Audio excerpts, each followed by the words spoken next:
জামিন আমি আমার সাথে যোগাযোগ করবেন, সেটা নিয়ে কথা বলছি। অনেকে আপনার ভগ্নিপত শুধু নয়, আপনার ভগ্নিপত আমার ভাই, আর নির্দোষ যারা তারাও আমার ভাই। আমি আমার ভাইয়ের জন্য লড়াই করি, এটা মাথায় রাখবেন। আমি ওই কাগজপত্র অলরেডি চেয়েছি, আমি জামিনের জন্য লড়াই করবো, আইনত লড়াই। তবে হ্যাঁ, যারা অন্যায় করেছে তারা বেশি কি করে শাস্তি হয় তারও আমি কথা বলবো। আমি অন্যায়কারী করতে পারবো না। আচ্ছা, সেটা কোর্টে প্রমাণ হবে। কি বলছি বন্ধুগণ, বুঝতে পেরেছেন? তাহলে যে 17 জনকে গুলি করলো, কারা গুলি করলো, এটা তদন্ত করতে হবে না? আগামী দিনে গ্রামে যদি রাত ঢুকে, পুলিশ ঢুকে, করবেন না? অনুরোধ করছি, এটা প্রসঙ্গ করে বলছি, যদি বুঝতে পারেন বলে আসল পুলিশ কি নকল পুলিশ জানলে কি করে? এই বিচারটা কে করবে, তদন্তটা কে করবে? মমতা ব্যানার্জি রাজ্যের মুখ্যমন্ত্রী, তিনি পুলিশ মন্ত্রী, তিনি করেছেন? করেননি। কারণ গুলি খেয়েছে কারা? ভোটাররা। মানুষ তো গুলি খায়নি। মানুষ যদি গুলি খেত তাহলে আপনার জন্য চিন্তিত হতো। আপনাকে তো মানুষ ভাবেনি, আপনাকে ভোটার ভেবে রেখে দিয়েছে।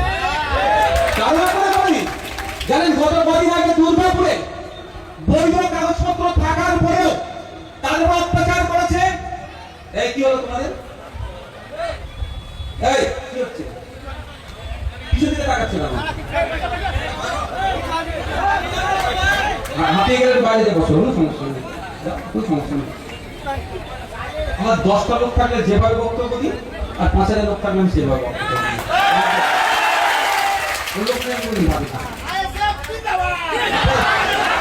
সময় নেই, আমি কথা বলছি।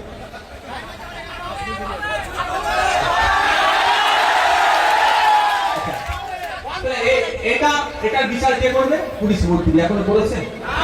আমরা আজকে শামশেরগঞ্জ থেকে দাঁড়িয়ে এখানে আইবিডিআইবি পুলিশের লোকের মাধ্যমে মুখ্যমন্ত্রীর কানে পৌঁছাতে চাই, 2026 সাল নির্বাচন আসছে। সত্যিকারের যদি আপনি সংখ্যালঘু দলটি হন, ওই ফ্রান্সে যে বিএসএফ ছেলেরা এসে গুলি করেছে তাদের বিরুদ্ধে আপনি ব্যবস্থা গ্রহণ করবেন। তারপরে শামশেরগঞ্জের মাটিতে আসবেন, বুলিয়ানের মাটিতে এসে ভোট চাইতে আসবেন। তার আগে আপনি আসবেন না। আমরা শুনেছিলাম যখন এই দাঙ্গার মতো ঘটনা সংঘটিত করেছিল, তারপরে মমতা ব্যানার্জি বলেছিলেন ওটা আরএসএস এর কাজ, ওটা বহিরাগতরা এসে এলাকায় হিংসা ছড়িয়েছে। কিন্তু আমার প্রশ্ন, কত আরএসএস এর কর্মীকে, কত বিজেপির কর্মীকে, কত বহিরাগতকে আপনি হ্যারাস করেছিলেন? তারপর তো শামশেরগঞ্জের মানুষকে ঋণ আমরাও দেখতে চাই।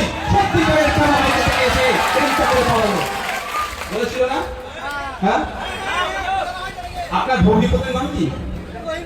তাহলে আরএসএস করে নাকি? আমি এমনি বলছি, বসে বুঝতে পারছে? রহিম শেখ হয়তো আরএসএস এর বড় কর্মী ধরে ঘুরে দিয়েছে, এই জন্য অনেকে আছে। তাই আমি অনুরোধ করবো আপনাদের, আগে উত্তর দিতে হবে, তারপরে ভোট চাইবে। এটা বলছি বলে আপনি আমাকে ভোট দেবেন একবারের জন্য নয়। আমি এটা বলছি বলে আপনি আমাকে ভোট দেন একবারের জন্য বলবো না। ভালো লাগলে দেবেন, না লাগলে দেবেন না, সমালোচনা করবেন, কোনো আমার সমস্যা নেই, কিন্তু হওয়ার কথা বলতে হবে। আপনারা 2011 সালে এবং 21 সালে বলুন তো কেন তৃণমূলকে ভোটটা দিয়েছেন? এখানে যারা বসে আছে 95% মানুষ 2021-এ তৃণমূলকে ভোট দিয়েছিল। কেন ভোট দিয়েছিলেন? বিজেপির অত্যাচারের হাত থেকে বাঁচার জন্য। সারা পশ্চিমবাংলার সংখ্যালঘু থেকে সংবিধান প্রেমী মানুষেরা, ধর্মনিরপেক্ষতায় যারা বিশ্বাসী, যারা চাই বিজেপির হিংসাকে বন্ধ করতে, তারা একজোট হয়ে তৃণমূলকে জন্যই ভোটটা দিয়েছিল, যে উত্তরপ্রদেশের মতো অবস্থা পশ্চিমবাংলায় না হয়, হরিয়ানার মতো অবস্থা পশ্চিমবাংলায় না হয়, গুজরাটের মতো অবস্থা পশ্চিমবাংলায় না হয়। আর আজকে আমরা দেখছি উত্তরপ্রদেশে যেটা হচ্ছে পশ্চিমবাংলায় সেটা হচ্ছে, হরিয়ানায় যেটা হচ্ছে পশ্চিমবাংলায় সেটা হচ্ছে, গুজরাটে যেটা হচ্ছে পশ্চিমবাংলায় যেটা হচ্ছে, অসমে যেটা হচ্ছে পশ্চিমবাংলায় সেটা হচ্ছে। তাহলে আমার ভোটটা দিয়ে লাভটা হলো কি ভাই? যদি আমি রিনিয়ার দেবো না, কিন্তু লাভটা কি হলো আপনাদের? আপনারা ভোট দিয়েছেন বিজেপিকে আটকাতে।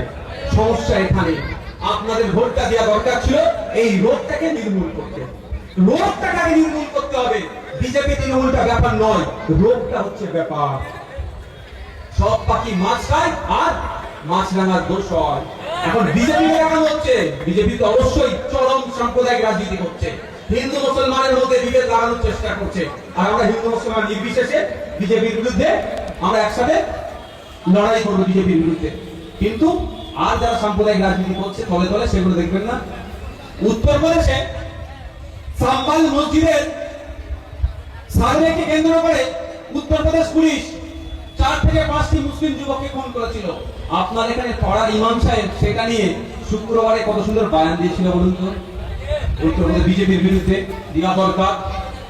আর আমাদের পশ্চিমবাংলার শ্রুতিতে ইজাজকে পশ্চিমবাংলা পুলিশ গুলি করে খুন করলো, আমার ইমামের মুখ থেকে আর ইজাজের নামটা বেরোলো না।